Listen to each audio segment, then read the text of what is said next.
Travel along, Catholic pilgrims, for 1 year as we read through St. Faustina's diary. Join me, Amy Thomas, each day for a short reading out of the diary which brought us a deeper understanding of Christ's divine mercy. Welcome, Catholic pilgrims, to day 164 of our readings from St. Faustina's diary. Do you have a visual in your mind of what the upper room looks like? Before I went to the Holy Land, I definitely had a visual in my head of what that room would look like, and it was completely different than when I thought it was when I was in the Holy Land. So we're going to talk about that because today Sister Faustina has a vision of the upper room and with the apostles in it and the institution of the Blessed Sacrament.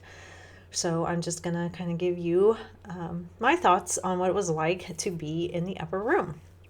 Our readings today are from Notebook 2, numbers 756 through 759. November 18th, 1936.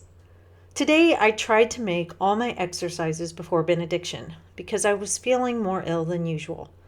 So I went to bed directly after benediction. But when I entered the bedroom, I suddenly knew interiorly that I should go to the cell of S.N. because she was in need of help. I entered her cell at once, and S.N. said to me, "Oh, how good it is that God has brought you here, sister." And her voice was so faint that I could hardly hear her. She said to me, "Sister, please bring me some tea with lemon because I am terribly thirsty and I cannot move because I am in such pain." And truly, she was suffering very much and had a high fever. I made her more comfortable, and she was able to quench her thirst with the little bit of tea that I brought her. When I entered my own cell, my soul was engulfed by the great love of God, and I understood that we should take great heed of our interior inspirations and follow them faithfully, and that faithfulness to one grace draws down others. November 19th, 1936. During Mass today, I saw the Lord Jesus, who said to me, "Be at peace, my daughter. I see your efforts, which are very pleasing to me." And the Lord disappeared, and it was time for Holy Communion.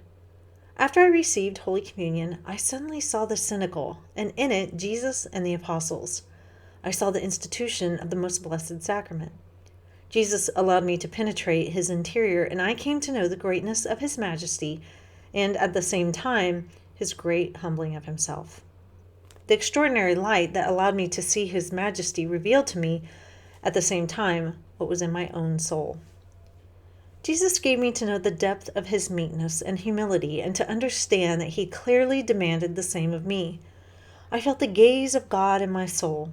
This filled me with unspeakable love, but I understood that the Lord was looking with love on my virtues and my heroic efforts, and I knew that this was what was drawing God into my heart. It is from this that I have come to understand that it is not enough for me to strive only for the ordinary virtues, but that I must try to exercise the heroic virtues. Although exteriorly a thing might be quite ordinary, it is the different manner in which it is carried out that only the eye of God catches. Oh, my Jesus, what I have written is just a pale shadow of what I understand in my soul. These are purely spiritual things, but in order to write something of what the Lord gives me to know, I must use words with which I am totally dissatisfied, because they do not express the reality. When I experienced these sufferings for the first time, it was like this. After the annual vows, on a certain day during prayer, I saw a great brilliance, and issuing from the brilliance, rays which completely enveloped me.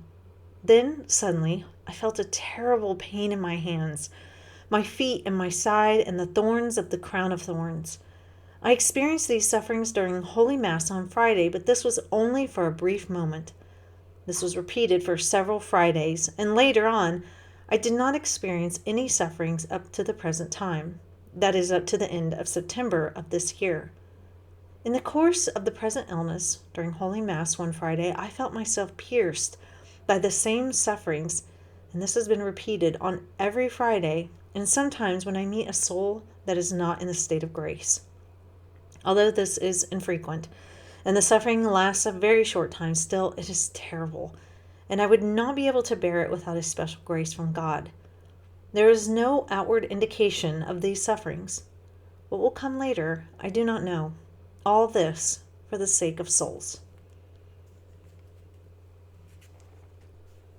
So the question I asked in the beginning was, do you have a visual in your head about what the upper room looks like?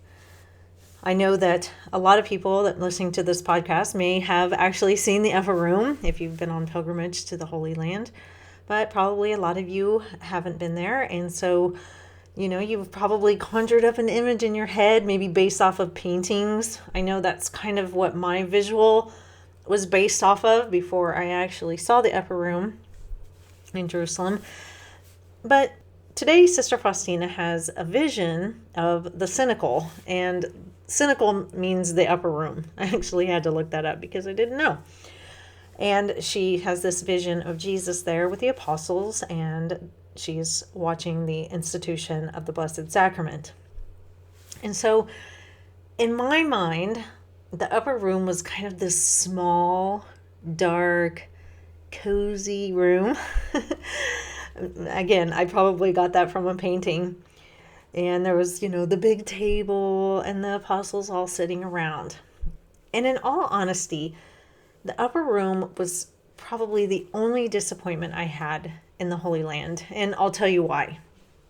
So when we got into Jerusalem and on the particular day we were going to see the upper room, again, I had in my head this vision of this dark, kind of quaint, very, low lit type of room that still looked very first century in its, just the way it felt and stuff like that. I guess I still thought it would look exactly like the day Jesus was in there. And when we walked into this room, it was enormous. And I had kind of thought that the upper room would be very small and kind of quaint. But it was this huge room with very high ceilings, which was odd. But our guide went on to explain.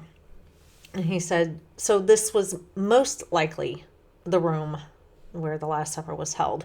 They aren't 100% sure. There are some possibilities of another place, but this is, for right now, the most likely place. But the way the room looked was not first century Jewish architecture, I guess is what I would say. It looked very Romanesque, and our guide went on to explain that during the Crusades, the Muslims had taken over this room, and it had some stained glass windows in it that had Muslim inscriptions in it and things like that, if I remember correctly. And there were just a couple of other things around the room that the Muslims had kind of put their stamp on. And then the Crusaders came through, the Christian Crusaders, and they had taken it over, and they had made it look very, kind of Middle Ages, I guess Romanesque. Maybe Middle Ages is more of the word I'm looking for. It almost looked like a castle room. And the ceilings were very high, like a castle, and just the way that the ceiling looked, it was kind of, swooped up, and it was very big room, and there was kind of some columns kind of supporting the ceilings and everything. And so our guide explained that the room would not have looked like this when Christ was in it. And so I was like, phew, okay. Because it didn't look like a room Christ would sit in. It was just not what you would ever picture in your head. I mean, I guess if that was the room Christ sat in, then that was the room Christ sat in, but it just didn't fit the other things that we had seen. But once our guide explained what had gone on, then it was kind of like, oh, okay. But I guess the reason it was disappointing was because in my head, I had this sure vision of what it was. And it was so opposite of what I thought in a I don't want to say a bad way, but in an unexpected way. Like, I didn't expect it to look so medieval, I guess, that it didn't make me feel super connected to Christ. And I know some of you may be saying, yeah, but Christ was in that room, so it should make you feel that way. And I guess I needed the whole package, like it needed to look first century to me, I guess. I don't know. I don't say that because I want to scare you away from going. It was still an awesome experience, and and being in the upper room. I absolutely loved it. And I just wish I would have had like a moment to just be in there all by myself and just close my eyes and just envision Christ right there with his apostles around him, and him, taking the bread and him taking the chalice and him instituting, the Blessed Sacrament. I wish I could have just had like that moment when we all to just be in there by ourselves for a good while and just tell everybody, you just need to wait outside. You can have your moment after me. But that, I think, would have been more powerful because it was a big room and so it had a lot of people in it, and I just couldn't get that moment going that I really desired. I had it in a ton of other places, believe me, but I just wish I could have kind of just had a more prayerful experience to where, like Sister Faustina is just envisioning the most Blessed Sacrament being instituted and what that would have looked like and what the apostles must have been thinking. That, this was so new and so different, and it was such a special time, I'm sure. And I can only imagine that as, Christ ascended and they would look back on that night of when the sacrament was instituted, when the Blessed Sacrament was instituted, that they must have just been like, whoa. We didn't fully get it at the time, but now we fully get it. And that must have just been a super powerful experience. I've often wondered, as Christ was doing this, what the apostles were each thinking about. Were they fully engaged? Were they fully listening? Was, Judas really hearing Christ's words? Or was he, thinking of other things? Was he completely distracted?